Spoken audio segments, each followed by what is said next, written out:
On the morning of January 13, 2018, the Hawaii Emergency Management Agency's state warning point was running an internal no-notice alert drill.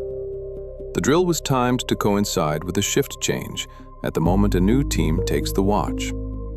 High EMA had been running these ballistic missile alert drills on a no-notice basis for months, refining a 20-step checklist through iterative practice and lessons learned.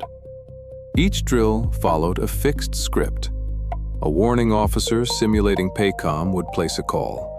The shift would work through the checklist, and the sequence would end with an internal test message sent to FEMA IPAWs, never reaching consumer phones, radios, or televisions.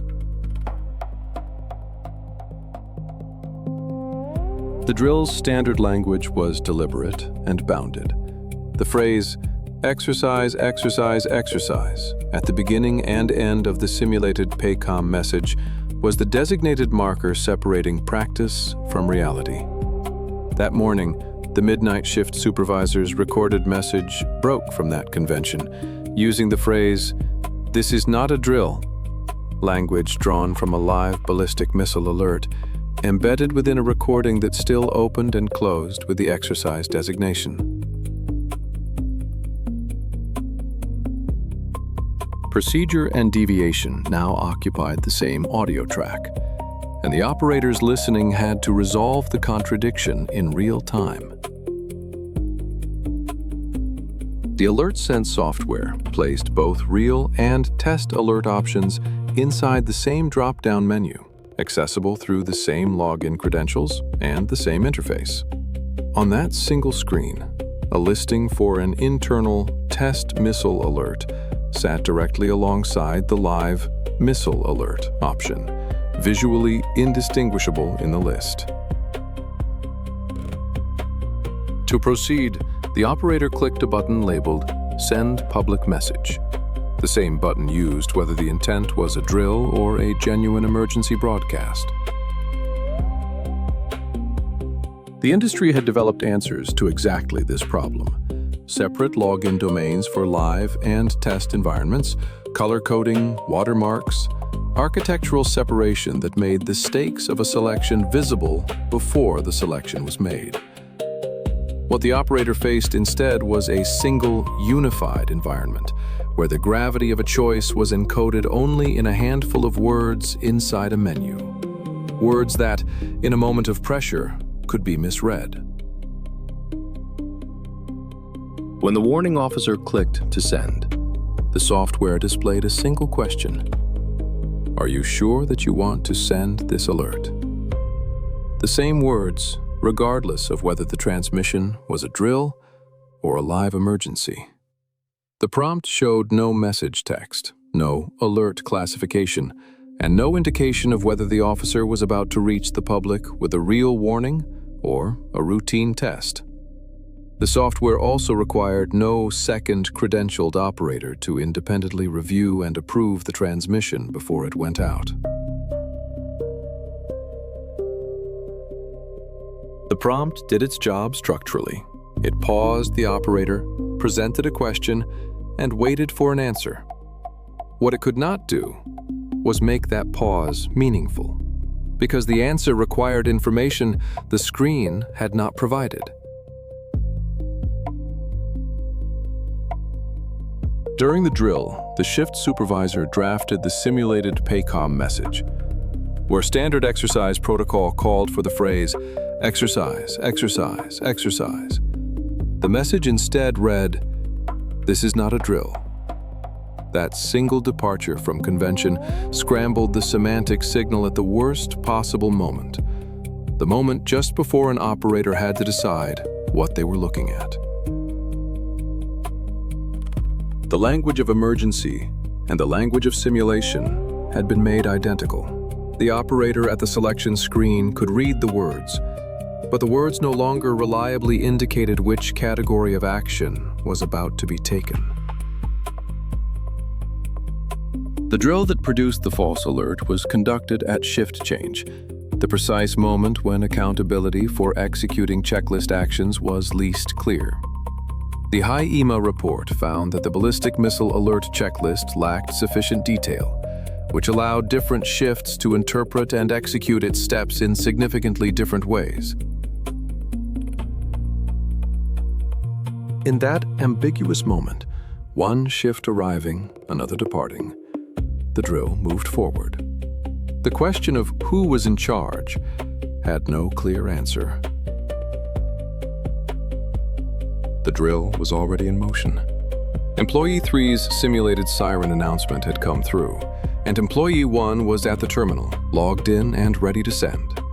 Following that announcement, Employee 1 moved to the drop-down menu and selected an alert code, but not the test version. Employee 1 selected Missile Alert, the live alert code, rather than the adjacent option, Test Missile Alert. Employee 1 confirmed the choice and transmitted the alert.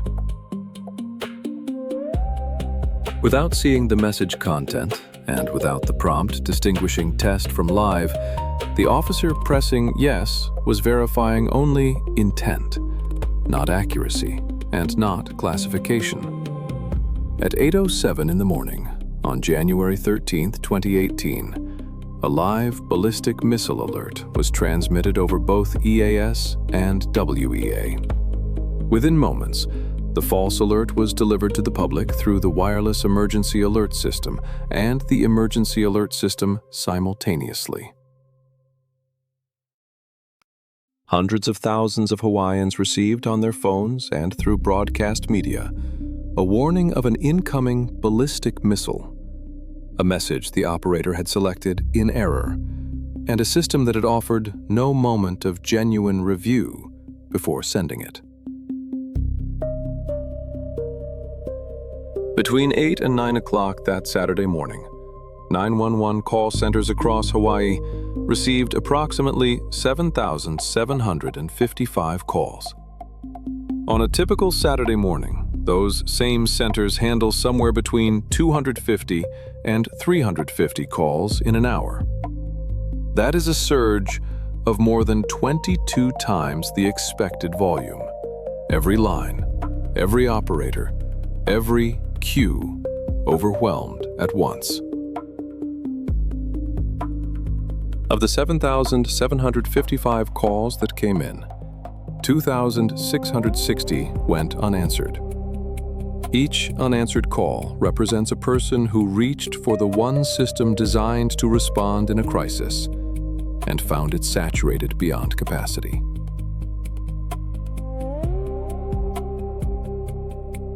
Within minutes of the alert going out, wireless networks across Hawaii became saturated under the volume of traffic. Key government officials found themselves unable to reach one another by phone, the ordinary channels of coordination suddenly silent. At HIEMA, the phones rang without stop, a surge of calls from a frightened public that overwhelmed the agency's limited staff and delayed any response to those seeking answers. While wireless networks buckled, state leadership was working to confirm what had happened.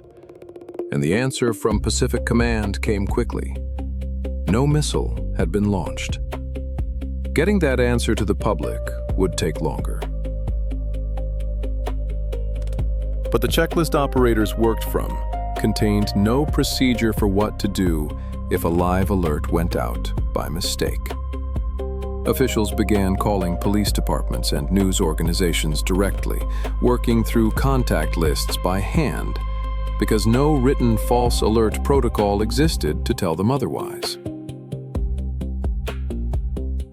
HIEMA issued a cancellation message at 8:12 a.m., but the authoritative all clear was not transmitted to the public until 38 minutes later.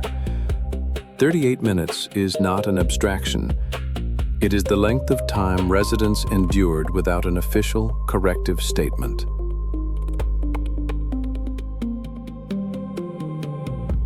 During that window, residents were left to interpret partial signals, a cancellation that some networks had not yet delivered, and no definitive official word that the threat was not real. At 8:45 in the morning, 38 minutes after the false alert had gone out, HIEMA finally transmitted a correction. Before that message could go out, staff had to consult with FEMA to determine the correct message code, a procedural gap that consumed the bulk of those 38 minutes. The vendor would later propose exactly those changes: color coding, alphabetized templates, and a redesigned confirmation prompt that would state clearly whether the alert being sent was live. A safeguard that asks for confirmation without supplying the information needed to confirm anything does not reduce risk. It redistributes it, wrapping a gap in the appearance of a check.